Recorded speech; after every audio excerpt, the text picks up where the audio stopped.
others, Honorable Representative of the Greek government, Mr. Chrysoulakis,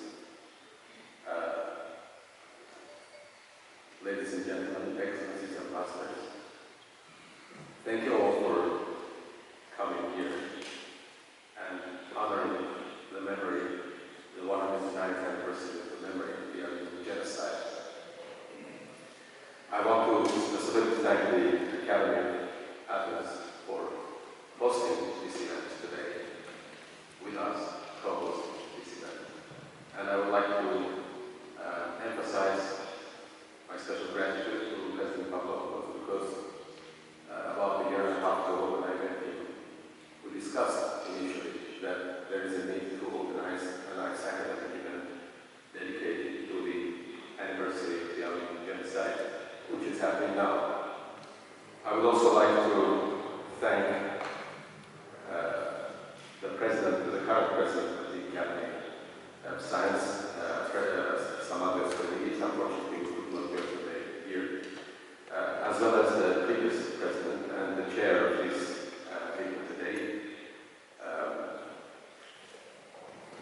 Michalis Stathopoulos, with whom last year we discussed the idea of organizing this event, and with whom we also discussed the possibility of coordinating an agreement, an official agreement between the Academy of Sciences of Armenia and the Academy of Athens, which happened yesterday, an historic event, of course, for which we are very happy, because we're talking about genocide today, but as nations which have survived massacres and genocides, we Armenians and Greeks have to move forward, have to get stronger, and have to cooperate as much as possible, and have to progress as well. So today we invited also Mr. Tigran to talk about his work, lifelong work, of publishing several volumes of the US media coverage of the Armenian Genocide, but also you may get acquainted with the books which are presented here, which are shown here on display. Presenting also some other topics, including the Greek Pontic Genocide, a volume, another volume on the Assyrian Genocide, also the orphans of the genocide, forced conversions. Just a few days ago, Athens massacres coverage in the US media was published in Yerevan. We are happy to be the first to actually present the book here now. So all of this work will be presented by Mr. Tigran Mkrtchyan when he talks. I should also here like to remember my mentor in the foreign ministry and former ambassador of Armenia to Greece, His Excellency Armenian Genocide, who had published one volume in 2004 on the US media coverage of the Armenian massacres of 1894-96, which included 35 articles by leading journalists and activists from the missionaries from the United States. But the work done here and completed, which is in progress actually, by Mr. Tigran, is an all-encompassing work which would befit an entire institution to complete, and we're proud to present this work here as paying tribute to the victims of the genocide.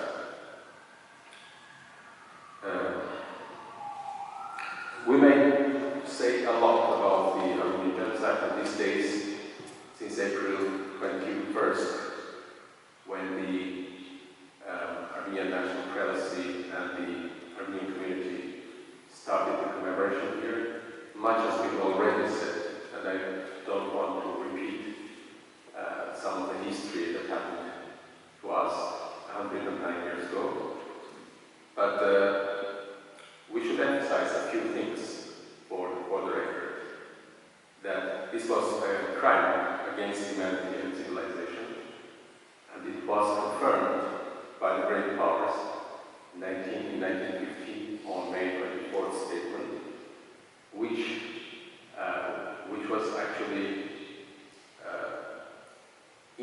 process of the genocide, which was continued. It has started earlier and it continued for a few more years. And yet, not sufficiently international mechanisms to prevent its escalation and to stop it did not prove effective, unfortunately. And unfortunately, as we see now, as we saw in 2020 in Artsakh, Nagorno-Karabakh, also in 2021 against Armenia, 2022 against Armenia, 2023 against Nagorno-Karabakh. These mechanisms haven't been proven effective, and we have time and again seen application of double standards in the international affairs. But of course, we cannot give up on this, and we have to use all means possible to make our nations resilient and withstand any possible future attempts at our annihilation. So what can we state of Armenia or the Republic of Armenia?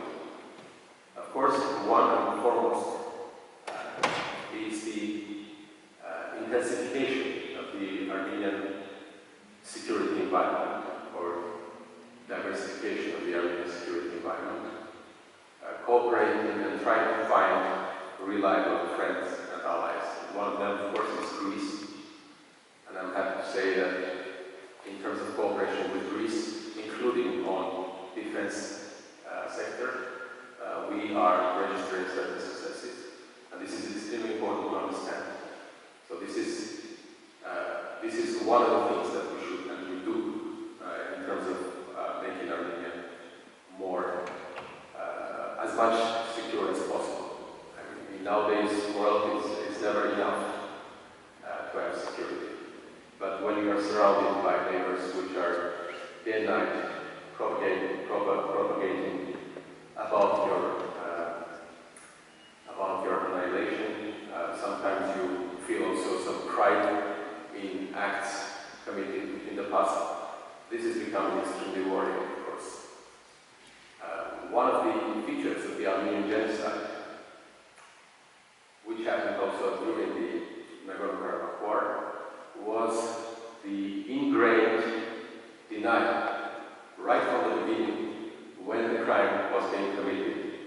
On those days, during the process of the acts of barbarity which were committed against the Armenians, there was an ongoing, in parallel process by the official court at that time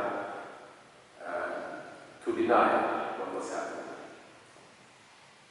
When proven wrong about denial, there was a second sort of layer of justification, that there were provocations in this or that city, and the Muslim population or Turkish population had to react. So that was like justification of genocide. And also the third layer of this entire process is the pride. When everything was completed, several officials in Turkey, in modern-day Turkey, they feel proud about what has happened. Because I cannot understand, I think nobody present here can understand the logic of glorifying people like Enver Pasha or Talat Pasha in modern-day Turkey. It's impossible to understand. It would be the same if one glorifies Hitler or Göring in today's Germany. It's impossible to imagine. But this is happening. And this is happening because of the lack of punishment, because of the impunity of the genocide. And here is the second and the last part of my talk. I'm coming to what Armenia can do to prevent this. I mentioned first about Armenia being strong or becoming strong, making a strong state, democratic institutions, etc. Second, of course, is our struggle in the international arena, together with our partners, in further fortifying or strengthening the legal mechanisms about prevention of genocide. And Armenia has been on the forefront of presenting resolutions in the United Nations Human Rights Council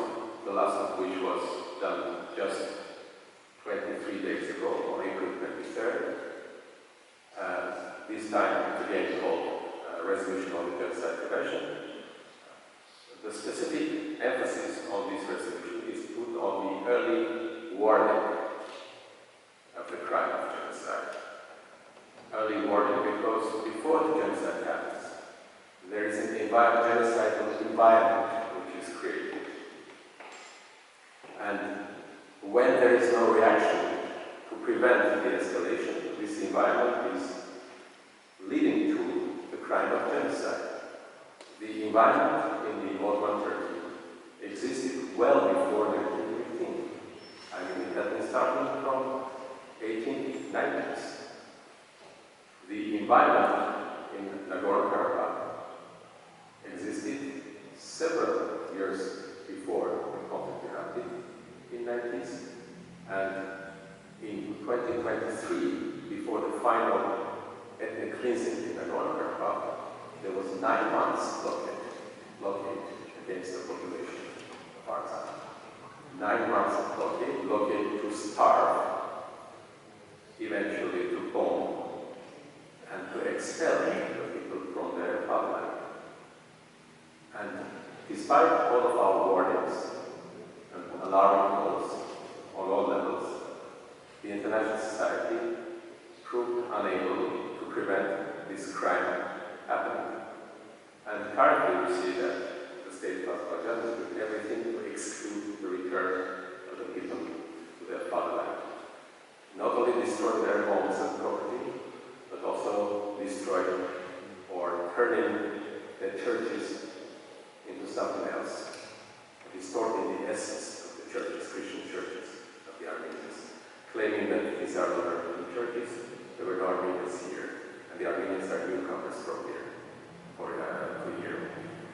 So, the resolution I mentioned is emphasizing the fact of the early warning, and it is explaining the toolkits that are needed to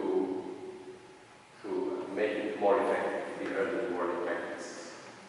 And to that end, at the end of this year, in December, the Republic of Armenia is hosting the 5th Global Forum Against the Crime of Genocide, with this emphasis added, and we are inviting scholars and academicians from all around the world to take part in this event. This will be the 5th event. I'm proud to say that during the first and the third event, I was one of the co-organizers and participants of this event. But now I'm here in Greece as an ambassador, and my job is a little bit of a different nature. So once again, I want to thank you all for being here.